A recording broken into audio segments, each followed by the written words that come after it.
Bacaan liturgi Jumat 18 Maret 2022, hari biasa Pekan Prapaskah kedua, peringatan fakultatif Santo Sirilus dari Yerusalem, Uskup dan Pujangga Gereja.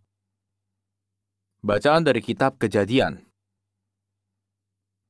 Israel lebih mengasihi Yusuf daripada semua anaknya yang lain, sebab Yusuf itulah anak yang lahir pada masa tuanya, dan ia menyuruh membuat jubah yang maha indah bagi dia. Setelah dilihat oleh saudara-saudaranya bahwa ayah mereka lebih mengasihi Yusuf daripada semua saudaranya, maka bencilah mereka itu kepada Yusuf dan tidak mau menyapanya dengan ramah. Pada suatu hari, pergilah saudara-saudara Yusuf menggembalakan kambing domba ayahnya dekat Sikem. Lalu Israel berkata kepada Yusuf, "Bukankah saudara-saudaramu menggembalakan kambing domba dekat Sikem? Marilah engkau kusuruh kepada mereka." Maka Yusuf menyusul saudara-saudaranya itu dan didapatinya lah mereka di Dotan. Dari jauh ia telah kelihatan kepada mereka. Tetapi sebelum ia dekat pada mereka, mereka telah bermufakat mencari daya upaya untuk membunuhnya. Kata mereka seorang kepada yang lain, "Lihat, tukang mimpi kita itu datang. Sekarang marilah kita bunuh dia, dan kita lemparkan ke dalam salah satu sumur ini. Lalu kita katakan, seekor binatang buas telah menerkamnya. Dan kita akan lihat nanti bagaimana jadinya dengan mimpinya itu." Ketika Ruben mendengar hal ini, ia ingin melepaskan Yusuf dari tangan mereka. Sebab itu kata Ruben, "Janganlah kita bunuh dia." Lagi kata Ruben kepada mereka, "Janganlah tumpahkan darah.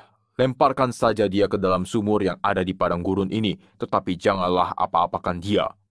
Maksud Ruben, ia hendak melepaskan Yusuf dari tangan mereka dan membawanya kembali kepada ayahnya. Baru saja Yusuf sampai pada saudara-saudaranya, mereka pun menanggalkan jubah Yusuf, jubah maha indah yang dipakainya itu. Lalu mereka membawa dia dan melemparkan dia ke dalam sumur. Sumur itu kosong, tidak berair. Kemudian duduklah mereka untuk makan. Ketika mereka mengangkat muka, kelihatanlah kepada mereka suatu kafilah orang Ismail yang datang dari Gilead dengan untanya yang membawa damar, balsam, dan damar ladam. Mereka sedang dalam perjalanan mengangkut barang-barang itu ke Mesir. Lalu kata Yehuda kepada saudara-saudaranya itu, "Apakah untungnya kita membunuh adik kita itu dan menyembunyikan darahnya? Marilah kita jual dia kepada orang Ismail ini, tetapi janganlah kita apa-apakan dia, karena ia saudara kita, darah daging kita." Dan saudara-saudaranya pun mendengarkan perkataannya itu. Ketika saudagar-saudagar Midian itu lewat, Yusuf diangkat ke atas dari dalam sumur itu, kemudian dijual kepada orang Ismail itu dengan harga 20 shikal perak. Lalu Yusuf dibawa mereka ke Mesir. Demikianlah sabda Tuhan, syukur kepada Allah. Ingatlah perbuatan-perbuatan ajaib yang dilakukan Tuhan. Ingatlah perbuatan-perbuatan ajaib yang dilakukan Tuhan. Ketika Tuhan mendatangkan kelaparan ke atas tanah Kanaan dan menghancurkan seluruh persediaan makanan, diutusnyalah seorang mendahului mereka, yakni Yusuf yang dijual menjadi budak. Ingatlah perbuatan-perbuatan ajaib yang dilakukan Tuhan. Kakinya diborgol dengan belenggu, lehernya dirantai dengan besi, sampai terpenuhinya nubuatnya, dan firman Tuhan membenarkan dia. Ingatlah perbuatan-perbuatan ajaib yang dilakukan Tuhan. Raja menyuruh melepaskan dia, penguasa para bangsa membebaskannya, dijadikannya dia tuan atas istananya dan pengelola segala harta kepunyaannya. Ingatlah perbuatan-perbuatan ajaib yang dilakukan Tuhan. Terpujilah Kristus Tuhan, Raja mulia dan kekal. Begitu besar kasih Allah akan dunia ini, sehingga ia telah mengaruniakan anaknya yang tunggal, supaya setiap orang yang percaya kepadanya beroleh hidup yang kekal. Terpujilah Kristus Tuhan, Raja mulia dan kekal. Inilah Injil suci menurut Matius, dimuliakanlah Tuhan.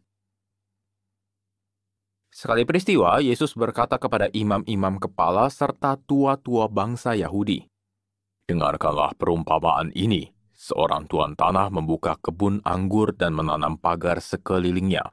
Ia menggali lubang tempat memeras anggur dan mendirikan menara jaga di dalam kebun itu. Kemudian ia menyewakan kebun itu kepada penggarap-penggarap lalu berangkat ke negeri lain. Ketika hampir tiba musim petik, ia menyuruh hamba-hambanya kepada penggarap-penggarap itu untuk menerima hasil yang menjadi bagiannya. Tetapi para penggarap menangkap hamba-hambanya itu, yang seorang mereka pukul, yang lain mereka bunuh, dan yang lain lagi mereka lempari dengan batu.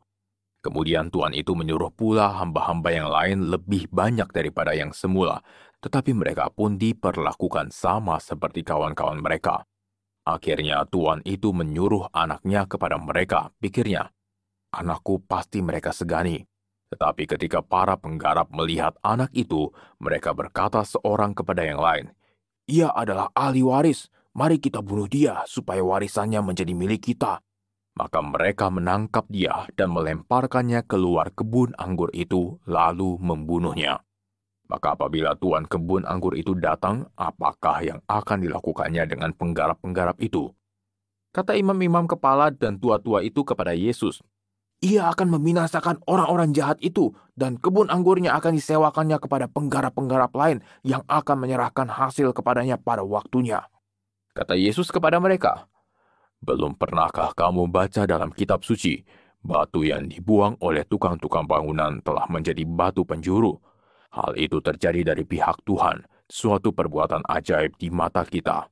Sebab itu aku berkata kepadamu, kerajaan Allah akan diambil daripadamu dan akan diberikan kepada suatu bangsa yang akan menghasilkan buah kerajaan itu.